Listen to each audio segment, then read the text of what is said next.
kasih karena kamu selalu setia membaca firman Tuhan. Kiranya kasih Tuhan akan menyertaimu karena engkau selalu membaca firman Tuhan. Ini dia teman-temanmu yang selalu setia membaca ayat hafalan. 143 ayat 10. Ajarlah aku melakukan kehendakmu, sebab engkaulah Allahku. Kiranya rohmu yang baik itu menuntun aku ke tanah yang rata. Mazmur 143 ayat 10. Ajarlah aku melakukan kehendak-Mu, sebab Engkaulah Allahku. Kiranya roh-Mu yang baik itu menuntun aku di tanah yang rata. Shalom anak-anak semua, apa kabarnya pagi ini? Pasti luar biasa. Nah, kembali lagi kita bertemu pada hari Minggu ini di persekutuan sekolah minggu. Ayo semua ajak anak-anak kita nyanyi pada nyanyi yang semangat ya. Yuk kita nyanyi, kita bangkit berdiri yuk.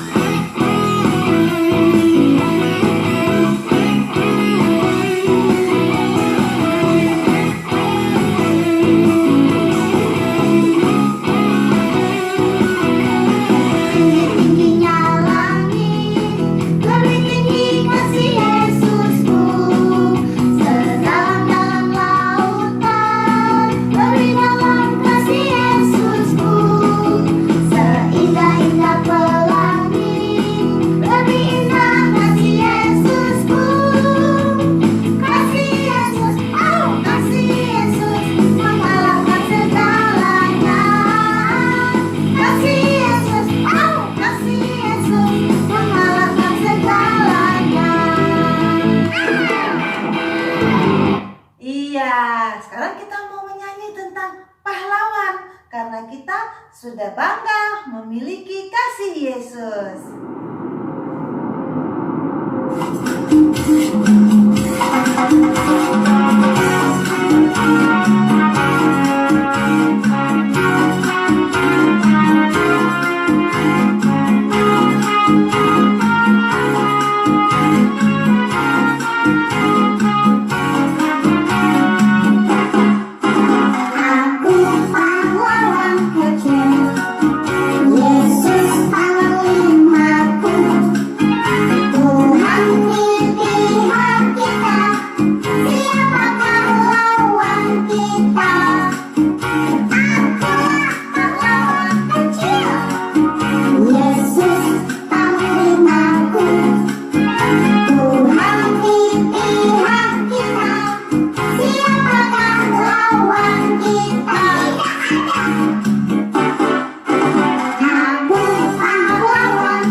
Kita mau mendengarkan kisah Alkitab dari Lose Elsa. Silakan duduk anak-anak. Ya, selamat pagi anak-anak. Hari ini Losa akan bercerita tentang kisah Alkitab yang luar biasa, bagaimana Roh Kudus menolong murid-murid Tuhan Yesus untuk memberitakan tentang Tuhan Yesus. Penasaran kan ceritanya? Penasaran nggak? Iya, tapi sebelumnya mari sama-sama kita buka tangan, kita tutup mata, kita berdoa. Oke? Tuhan, Allah Bapa kami yang di surga, terima kasih untuk hari ini Tuhan, karena Tuhan masih mengizinkan kami untuk bersama-sama beribadah, dan sebentar lagi kami akan mendengarkan cerita tentang firman-Mu. Tolong Tuhan berkati kami semuanya, dan usaha yang akan menyampaikannya, agar firman yang kami dengar pada hari ini dapat terus bertumbuh di hati kami. Kami serahkan semuanya ke dalam tangan-Mu. Hanya di dalam nama Tuhan Yesus, kami semua sudah berdoa.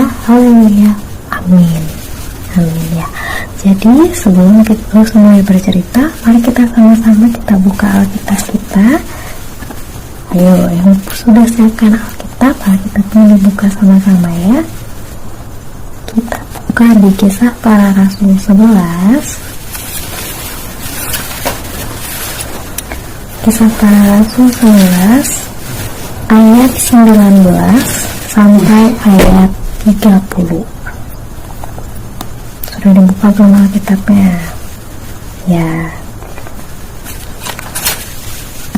Jadi mari kita sama-sama membaca ya. Bagi yang belum bisa lancar membaca nggak apa-apa. Di sini harus sediakan audio, jadi kalian bisa mendengarkannya bersama-sama. Sementara itu banyak saudara-saudara telah tersebar karena penganiayaan yang timbul sesudah Stefanus dihukum mati. Mereka tersebar sampai ke Fenisia, Siprus, dan Antioquia. Namun mereka memberitakan Injil kepada orang Yahudi saja.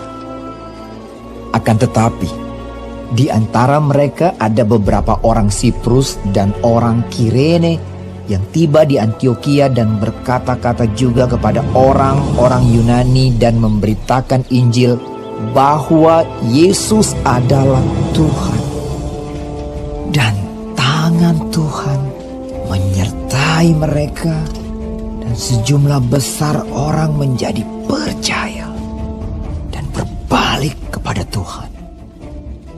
Maka sampailah kabar tentang mereka itu kepada jemaat di Yerusalem. Lalu jemaat itu mengutus Barnabas ke Antioquia. Setelah Barnabas datang dan melihat kasih karunia Allah, bersukacitalah ia. Ia menasihati mereka supaya mereka semua tetap setia kepada Tuhan. Karena Barnabas adalah orang baik, penuh dengan Roh Kudus dan iman. Sejumlah orang dibawa kepada Tuhan.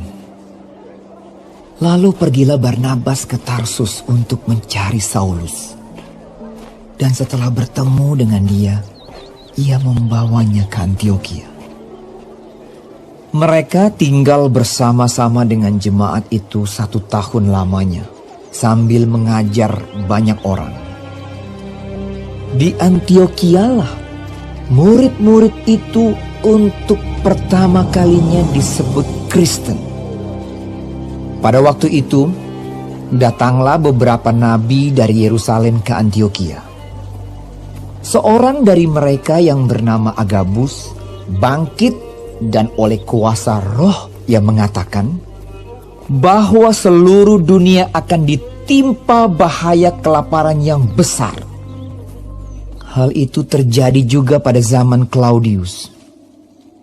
Lalu murid-murid memutuskan untuk mengumpulkan suatu sumbangan sesuai dengan kemampuan mereka masing-masing dan mengirimkannya kepada saudara-saudara yang diam di Yudea. Hal itu mereka lakukan juga. Dan mereka mengirimkannya kepada penatua-penatua dengan perantaraan Barnabas dan Saulus. Nah, setelah mendengarkan firman Tuhan, sekarang Ruslan mau mulai bercerita ya. Jadi, di sini bercerita tentang gimana murid-murid Yesus itu pergi ke sebuah kota yang bernama Antioquia. Kota apa? Antioquia. Saat sudah sampai di kota Antioquia, murid Yesus ini terkejut. Wah, ternyata di Antioquia ini tidak ada bait Allah. Bait Allah itu dikenal juga dengan nama saat ini kita sebut gereja. Jadi di Antioquia itu tidak ada gereja, tidak ada orang yang percaya sama Yesus. Jadi murid-murid Yesus ini mau menceritakan tentang Yesus kepada orang-orang di Antioquia supaya orang-orang di Antioquia itu bisa percaya. Jadi murid-murid Yesus mulai mengajarkan tentang Yesus, menceritakan bahwa Yesus itu adalah juru selamat, menceritakan bahwa satu-satunya keselamatan itu adalah melalui percaya kepada Yesus. Jadi murid-murid Yesus ini pergi ke jalan-jalan, pergi ke toko-toko, mereka pergi ke banyak tempat dan menceritakan tentang Yesus kepada warga Antioquia. Nah, jadi jemaat yang ada di Yerusalem ini ternyata mendengar mengenai bagaimana murid-murid Yesus itu menceritakan mengenai Yesus kepada orang-orang di Antioquia. Akhirnya jemaat-jemaat yang ada di Yerusalem, mereka sepakat untuk mengirim pemimpin mereka yang bernama Barnabas. Wah, baik ya mereka ya. Jadi jemaat-jemaat Yerusalem ini mau mengirimi pemimpin mereka yang bernama Barnabas. Jadi Barnabas ini dikirimlah ke Antioquia. Jadi apa yang dilakukan Barnabas di sana? Barnabas melakukan hal yang sama seperti yang dilakukan oleh murid-murid Yesus. Barnabas pergi ke banyak tempat dan menceritakan mengenai Yesus. Barnabas mengajarkan mengenai Yesus ya. Yesus punya gambarnya ya. Ini ya. Nah ini Barnabas ini dia mengajarkan mengenai Yesus, dan oleh bantuan Allah, oleh bantuan Roh Kudus, orang-orang di Antioquia menjadi percaya kepada Yesus, menjadi percaya bahwa Yesus itu juru selamat mereka. Wah, Barnabas ini ya. Tapi Barnabas tidak mau puas sampai di sini. Dia tetap mau menceritakan mengenai Yesus kepada orang-orang di Antioquia. Akhirnya Barnabas itu mau mengajak orang lain yang bernama Saulus, atau yang kita kenal juga bernama Paulus ya.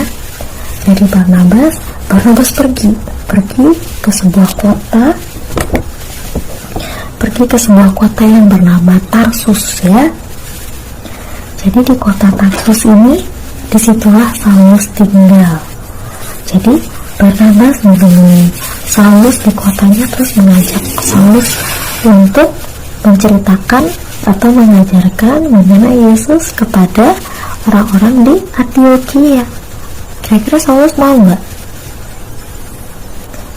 Ternyata Saulus mau.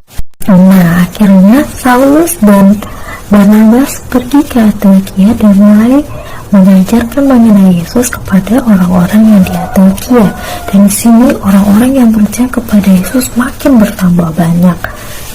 Nah, kalian tahu nggak kalau kata Kristen itu pertama kali diberikan kepada orang yang percaya kepada Yesus di kota ini, di kota Antioquia. Jadi di kota Antioquia inilah jemaat-jemaat atau orang-orang yang percaya kepada Yesus itu disebut dengan Kristen ya.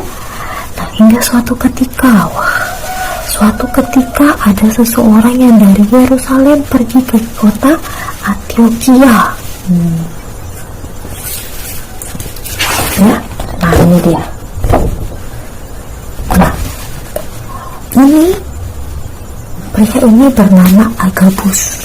Wah, jadi Agabus ini dia pergi dari Yerusalem ke Antioquia dan bilang kepada jemaat-jemaat yang ada di Antioquia bahwa kerajaan Romawi itu sebentar lagi akan kehabisan makanan.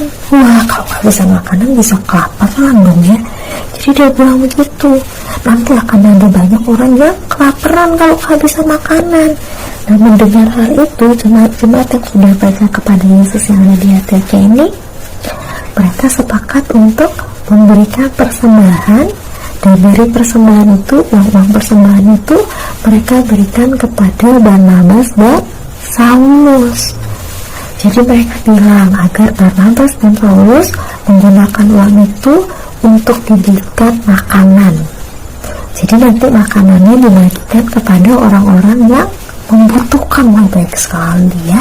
Jadi Barnabas dan Paulus akhirnya membelikan uang itu makanan. Nih lihat ya, mereka membelikan makanan.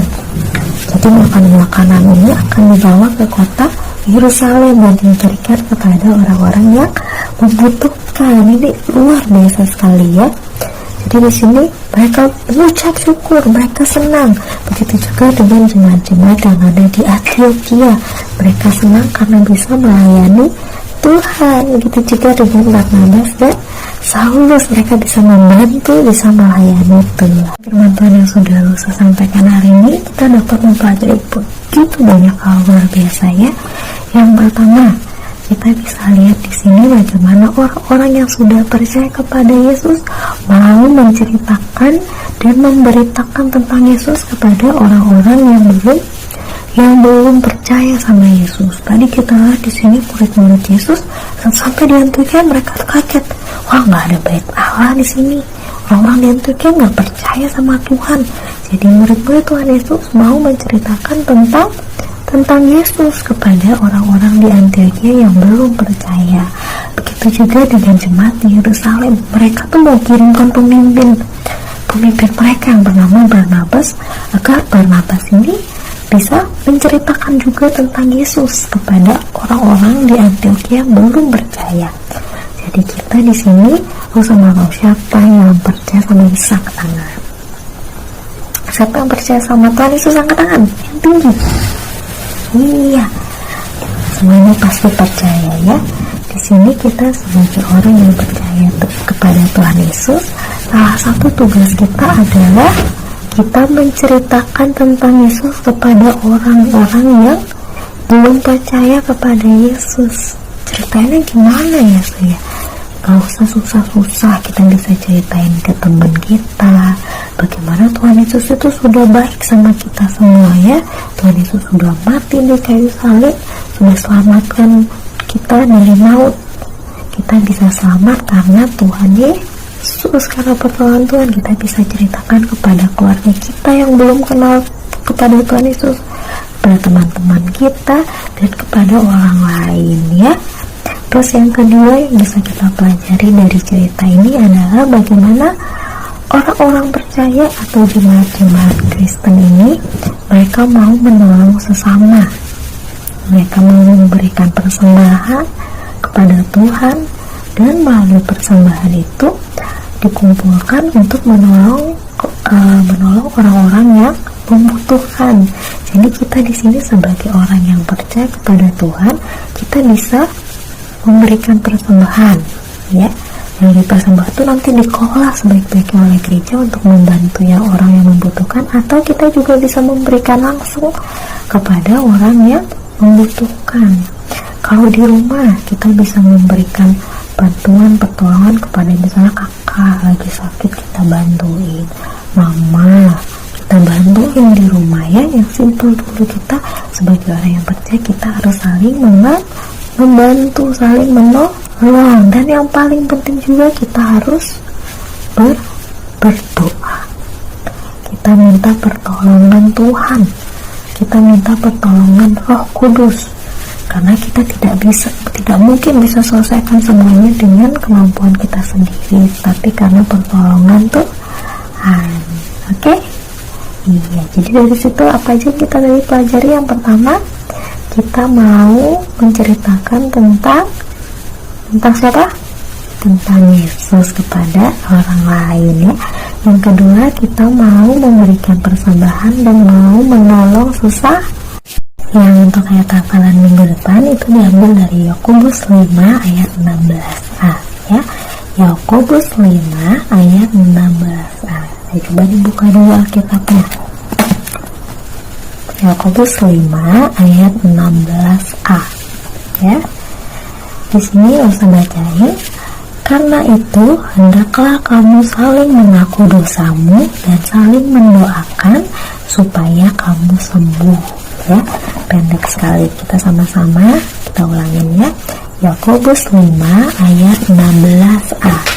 Karena itu hendaklah kamu saling mengaku dosamu dan saling mendoakan supaya kamu sembuh.